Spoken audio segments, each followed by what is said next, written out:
Hello, my dear students of Project Management course in Fluval.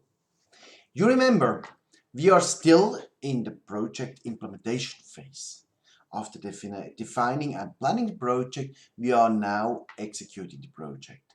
Last session we talked about project controlling. Now we talk about another technical instrument in project implementation.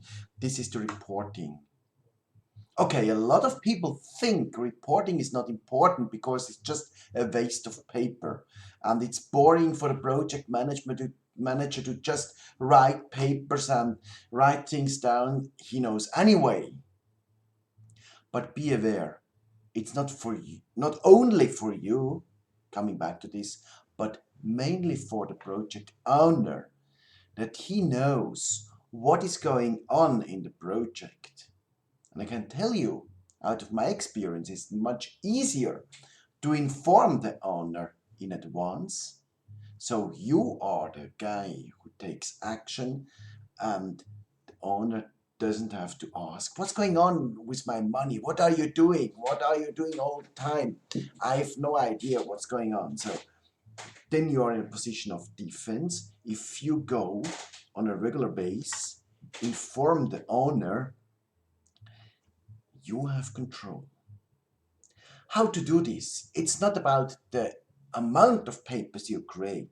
I can tell you in most of my projects, I managed to write a report on one page. Has a big benefit. You focus on the most important points. The project owner typically are rich people that have no times to read through many pages of reports. They read it because they have the overview about the most important elements. And if they want to know more, they can ask, and then the discussion is on a technical level. You're discussing about objective things and not about meanings and feelings. Even in projects with up to 1 million bucks, I managed to do report on one page A4, even quarterly. This is the second point. How often do you inform? This depends on the duration of the project as well as the needs of your project owner. Typically is the longer the project lasts, the longer periods you have. Because if you have a 3-year project, maybe it's not possible to write every of the 36 months a detailed report. And it takes too much time. So let's go to quarterly, biannual or annual report there. But longer than annual I would never go. How to do it on one page? Take your textbook and take the attachment. I put one example for you. It's not the only example, it's just an example and a kind of case study with our hotel project. You see, we have various boxes on this. This gives a frame. This compromises and summarizes the results very easy. In the first box, you have some technical details. Which project is it? Who is in the team? Who is the project manager? When are you reporting? To who are you reporting? And most important, which period you are reporting about. In this example, it's the first quarter of 2014. The next box maybe is the most complicated, but a very, very successful one. This is kind of a group of indicators. In one of the last weeks, we talked about quality planning. And if you really know what is the quality of your project, you can measure this quality and you know how to measure. You have to create indicators. So here, for example, the budget. How much money is spent? I assessed in the first period 150,000 for this planning period. Maybe it's more or less. You also can mention a percentage. You have to define what gives the most important message to the owner. How far is the construction? Okay, I just put some percentages here because it's easier. Maybe you have to do some brain work on defining the good indicators on this. The operations of the hotel, how far is it provided as example? You can put other things. development of a product, production of how many products, how many customers you created for the new product in the project, or many ideas. Find the right approach for you. Then the next three boxes, you see first, most important outputs in the period. Don't write reports, we had a meeting of 7 hours, blah, blah, blah. It's not important, not interesting for the owner. We had a workshop. We created the vision of the project. We had defined a business concept. We have a promising customer segment for our hotel, and the business plan is released. Brackets, this is a milestone reached. Next point, and I think that's a very important point for you as project manager.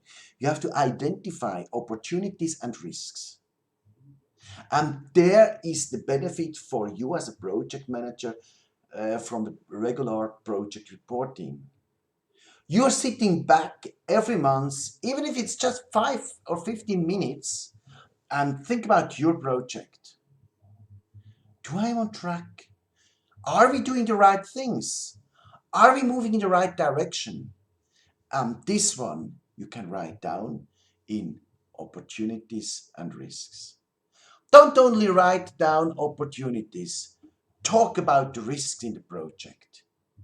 If you're talking now about risks and show that you did whatever was possible, nobody will kill you about this.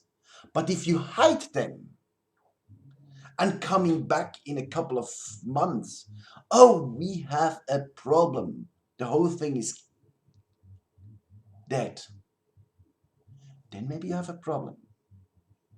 So therefore the next box is the actions planned.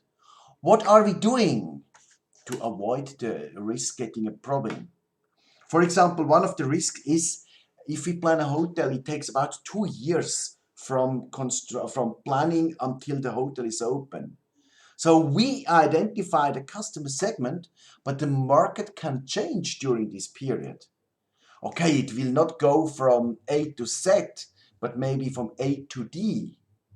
So one of the measures is that we are not assessing the market and then go for a 2-year planning and then come back with a surprise. Oh, I'm sorry, the market changed.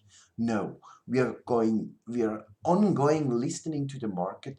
We are measuring the market, observing the market, and if the customer segments change, we can slowly adapt the project and still be on track.